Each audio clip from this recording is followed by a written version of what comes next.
There's a certain sentence some people say almost automatically: I'll handle it, even when they're overwhelmed, even when they're exhausted, even when help is right there. Part 40 is about why some people struggle to accept help, even when they clearly need it. From the outside, it can look like strength. You seem capable, responsible, independent. You solve problems on your own. You don't complain much. You don't rely on people. Others might even admire it. They say you're resilient, self-sufficient, reliable. But sometimes this independence isn't simply confidence. Sometimes it's protection. Because letting someone help you requires something deeper than strength. It requires trust. And trust can feel dangerous if your past taught you that relying on people comes with consequences. Many people who struggle to accept help learn something early in life. Support wasn't always available. Maybe you had to figure things out on your own. Maybe when you needed comfort, the people around you were too busy, too stressed, or emotionally unavailable. Maybe your problems were minimized. Stop being dramatic. You'll be fine. Handle it yourself. Children learn quickly from repeated experiences. If reaching out for help results in dismissal, frustration, or indifference, a child adapts. They stop asking, not because they no longer need help, but because asking feels pointless. Part 40 goes deeper. When you repeatedly solve problems alone, independence becomes identity. You begin to believe that relying on yourself is the only reliable option. And in many ways, that belief works. You become resourceful. You become resilient.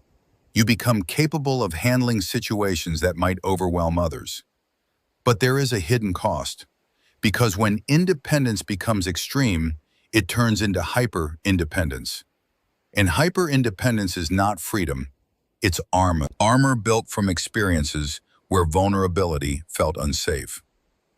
Part 40 uncovers something important.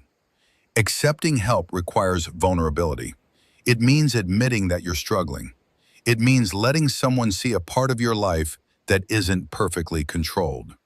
For someone who learned to survive by appearing strong, that can feel uncomfortable, almost threatening. Because if you spent years convincing yourself that you must handle everything alone, letting someone help you can feel like failure. You may even feel guilty. You might think, I don't want to bother them. They have their own problems. I should be able to do this myself. So you decline the help. Not because it wouldn't make things easier, but because accepting it challenges the belief that you must carry everything yourself. Part 40 goes deeper still. There's another layer to this pattern: control. When you rely on yourself, outcomes feel predictable. You know your own effort. You know your own standards. You know your own intentions. But when you depend on someone else, uncertainty appears. Will they follow through? Will they care as much as you do? Will they disappear when things get difficult? If your past taught you that people are inconsistent, trusting someone else with something important can feel risky. So doing everything alone feels safer, even if it's exhausting. Part 40 also touches something emotional. When someone offers help, it can expose a deeper fear, the fear of being seen as weak. If you were praised growing up for being strong, mature, or independent, you may have internalized the idea that vulnerability is unacceptable. You became the reliable one, the problem solver, the person who never falls apart. But everyone struggles sometimes, and when you deny yourself support, you carry the full weight of life alone. Part 40 reveals another contradiction. People who struggle to accept help are often the first to help others. You show up, you listen, you support, you solve, because helping others feels natural. But receiving that same support can feel uncomfortable. You may even feel indebted, as if accepting help creates an obligation you don't want to owe, so you avoid it entirely. But relationships are not meant to be one-sided. Healthy connection involves both giving and receiving.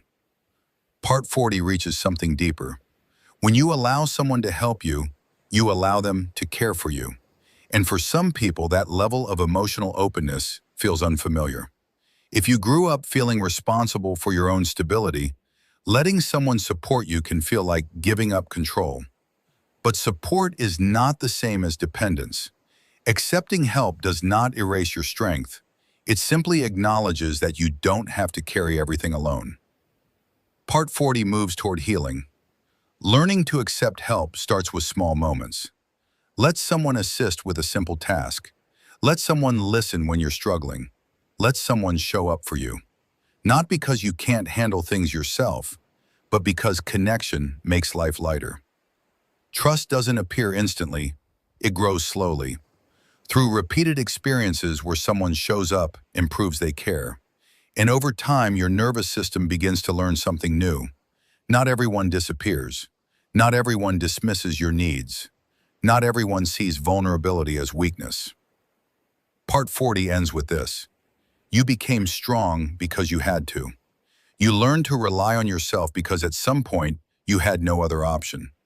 That strength helped you survive. But survival doesn't have to mean isolation forever. You are allowed to accept support. You are allowed to let someone carry part of the weight. You are allowed to rest. Because strength is not measured by how much you suffer alone. Sometimes the strongest thing you can do is let someone help you.